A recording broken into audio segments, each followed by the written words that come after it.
अगर आप UP TET की प्रिपरेशन कर रहे हैं या किसी और कैटेगरी की एग्ज़ाम की तैयारी कर रहे हैं तो ये वीडियो आपके लिए है। आप लोग पूरा वीडियो देखिएगा क्योंकि इसमें इम्पोर्टेंट कुछ बातें हैं जो आपकी लाइफ में चेंजेस ला सकती हैं।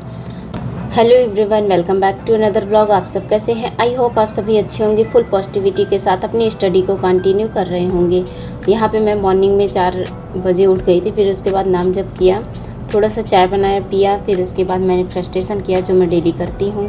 आज मैं मेडिटेशन नहीं कर पाई क्योंकि टाइम थोड़ा सा हमें और अपनी पढ़ाई में लगाना है, तो इसके लिए हमें मेडिटेशन चीज़ों को इग्नोर करके चलना पड़ेगा, तभी हम अपना पढ़ाई में 8 घंटे दे पाएंगे। तो यहाँ पे जो भी मैंने टू डू लिस्ट बनाया, और आप मेरे टू डू लिस्ट में देखते होंगे कि मैं 7 या 8 टू डू लिस्ट बनाती हूँ, लेकिन मैं करते करते 5 तक आ पाती हूँ। तो इसकी वजह से मैंने आज 6 बनाया है टू डू लिस्ट में। तो देखते हैं आज कितना तक कर पाते हैं। तो फिलहाल यहाँ मैंने थोड़ा सा CDP का रिवीज़न किया, क्योंकि रिवीज़न बहुत ज़रूरत के हिसाब से देखा जाए तो ये लास्ट मोमेंट में एक आयुर्वेदिक दवा का काम करती है।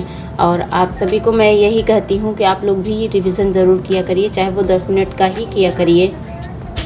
उसके बाद यहाँ पे जो भी नोट्स आप बनाते हैं पर डे, अगर आप बैच लिए हैं तो नोट्स ज़रूर बनाते होंगे। अगर आप सेल्फ स्टडी कर रहे होंगे तो भी यूट्यूब से अगर नोट्स बना रहे हैं तो चाहे 10 मिनट 15 मिनट ही दीजिए अपने रिवीज़न को, लेकिन ज़रूर रिवीज़न किया करिए। तो फिर उसके बाद मैं आ गई थी बच्चों को टिफ़िन बनाने के लिए। आज मंडे है और आज एकादशी है, तो आज हमारे यहाँ चावल नहीं बनेगा, तो इसकी वजह से हमें सब्ज़ी और रोटी या पराठा बनाना है। तो इसके लिए हमने बैगन और आलू जो है कट किया। उसके बाद हम अपने टिफ़िन यानी जो बच्चों का टिफ़िन तैयार करना है उसके लिए सब्ज़ी को कट किया। फिर उसके बाद जब सब्ज़ी कट कर देते हैं तो हम इंडक्शन पे लाइट रहती है तो छौंका लगा देते हैं सब्ज़ी का, तो सब्ज़ी होते रहता है। मैं आटा गूँथ के फिर बच्चों को उठाने चली जाती हूँ, क्योंकि बच्चों को अगर 6 बजे उठाइए तो वो उठते उठते 10-15 मिनट ले लेते हैं। फिर उनको नहलाना धुलाना ब्रश कराना जो भी काम रहता है फिर उन्हें मैनेज करना पड़ता है। तो फिलहाल बच्चे भी स्कूल जा चुके थे और मैंने लंच भी कर लिया था।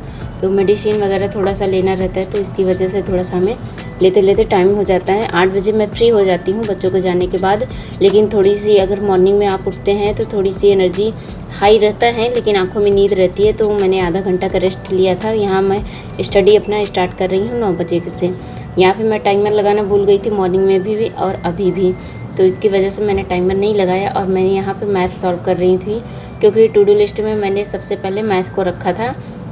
और मैथ में यही विजय सर का जो है, अभी मैं HCF आज कंप्लीट कर दूँगी। 2 क्लास थे और उनको भी आज कंप्लीट करना है। तो शाम को मैं देखती हैं कि प्रयास करूँगी कि 20 या 30 क्वेश्चंस इनका लगाने का। तो बच्चे भी आ गए थे, यहाँ पे बच्चों ने आइसक्रीम खाया और इसी बीच लाइट भी चली गई थी। तो फिर इन्वर्टर ऑन हुआ, लाइट आई, तो फिर उसके बाद हम अपनी स्टडी को कंटिन्यू करने लगे। अब उसके बाद यहाँ पे जब मेरा HCF LCM कंप्लीट हुआ तो टारगेट ये बनाया कि मैं इंग्लिश का करूँ। इंग्लिश में आज मुझे जो वर्ब फिनिश करना है और कंडीशन जो सेंटेंस होता है वो फिनिश करना है। तो यहाँ पे जब मैंने वर्ब की क्लास लिया तो मुझे ऐसा लगा कि अगर हम बुक से भी पढ़ सकते हैं तो इसे हम कंप्लीट कर सकते हैं। लेकिन मैंने नोट्स इसलिए बनाया क्योंकि अगर हम नोट्स नहीं बनाते हैं, कुछ चीज़ें बुक में भी नहीं समझ में आती है। अगर वो हमारे पास नोट्स के माध्यम से रखा है तो हम उसे अगर 1-2 बार समझ लेते हैं तो वो समझ में आ जाता है। तो फिलहाल यहाँ मैंने नोट्स इंग्लिश का भी बना के रखा है, सभी सब्जेक्ट का नोट्स बनाया है, चाहे वो CDP का हो, मैथ, इंग्लिश, EVS, हिंदी जो भी हैं। और मैंने जब BPSC 4.0 का जब पहले बैच लिया था तो मैंने EVS मुझे कुछ सेम लग रहा था, तो मैं न्यू नोट्स मेरा EVS का वही है, बट हमें रिवीज़न करना है तो उसको भी हम रिवीज़न करेंगे। और नोट्स नहीं बना रहे हैं अलग से, उसमें कुछ चीज़ें कॉमन है जो कि काफ़ी ज़्यादा मिलजुल रही है। तो फिर उसके बाद उसी चीज़ों को हम रिवाइज़ करेंगे। तो यहाँ पे टाइमर मैंने लगा दिया था, बच्चे भी सो गए थे। 1.5 घंटे की पढ़ाई में मेरा मैथ और कुछ इंग्लिश का टारगेट ख़त्म हुआ। अब बच्चे सो गए थे तो मैंने अपना स्टार्ट किया था वो टारगेट केमिस्ट्री का। तो केमिस्ट्री में मैं आज पढ़ूंगी अम्ल क्षारण लवण, और इसमें ये कैटेगरी में जो भी कुछ क्लास थे 5 या 6 क्लास हैं इसमें, तो मैंने 3 क्लासेस फिनिश कर लिए थे, 4 क्लासेस बची हैं इसको अटेंड करने के लिए। तो मैं प्रयास ये करूँगी कि कितना भी जल्दी से नहीं, लेकिन कुछ चीज़ों को समझ में करूँ, क्योंकि केमिस्ट्री हम काफ़ी दिनों के बाद पढ़ रहे हैं। और जब बीपीएससी लिया था सिर्फ नोट्स में ध्यान दिया था, तो उतना ज़्यादा पढ़ा नहीं था। तो इसकी वजह से केमिस्ट्री वगैरह जो भी अब चीज़ें पढ़ेंगे उसे हम वीडियो के थ्रू पढ़ेंगे, क्योंकि इसी बीच हमारा समझ का जो है विस्तार हो जाएगा और हम अच्छे से कॉन्सेप्ट को समझ पाएंगे। तो अगर आप भी इसी प्रिपरेशन में हमारे साथ प्रिपेयर हो रहे हैं तो आप हमारे चैनल को ज़रूर सब्सक्राइब करिएगा, क्योंकि इसी माध्यम से हम आपको ऐसा रूटीन फॉलो करना बताएंगे जिससे आप काम भी कर पाएंगे और जो है अपना स्टडी भी कम कर पाएंगे।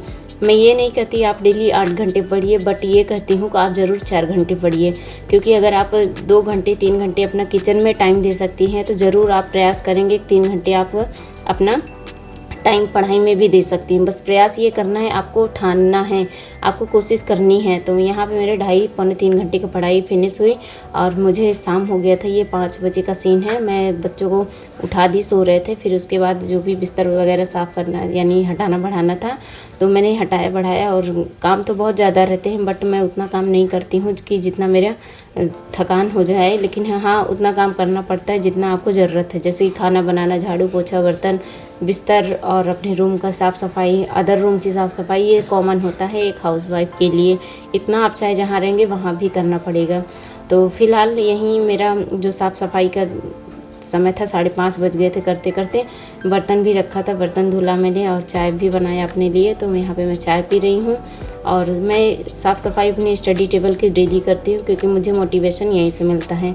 अगर आप प्योर मोटिवेशन चाहते हैं तो आप अपनी डेली लाइफ देखिए, क्योंकि अगर आप स्वयं से मोटिवेशन प्राप्त कर लेते हैं तो किसी और से मोटिवेशन लेने की आपकी ज़रूरत नहीं है। तो यहाँ मेरे 3 घंटे की पढ़ाई कंप्लीट होने वाली है। अभी मुझे 2 टारगेट और कंप्लीट करने हैं, फिर बच्चों को भी होमवर्क कराना है और उन्हें भी 1.5-2 घंटे का टाइम देना है, क्योंकि मैं बच्चों को अपने प्रतिदिन पढ़ाती हूँ, चाहे वो थोड़ा सा हो चाहे ज़्यादा हो। ये 2 घंटे नहीं सही तो 1.5 घंटे या आधे घंटे 1 घंटे जितना हमें टाइम मिलता है मैं उतना ज़रूर अपने बच्चों को देखती हूँ। और दीदी के बच्चे हैं, हमारे बच्चे हैं, पूरा 5 बच्चे हैं, तो 5 बच्चों को मैं बैठा के आराम से पढ़ाती हूँ। तो फिलहाल आज का मेरा मोटिवेशन ब्लॉग यहीं तक था। और वीडियो कैसी लगी आप लोग ज़रूर कमेंट करिएगा। अच्छी लगी तो एक लाइक, कमेंट, शेयर, सब्सक्राइब ज़रूर करिएगा। मिलते हैं नेक्स्ट वीडियो में। अपना ध्यान रखिएगा। Bye bye, take care.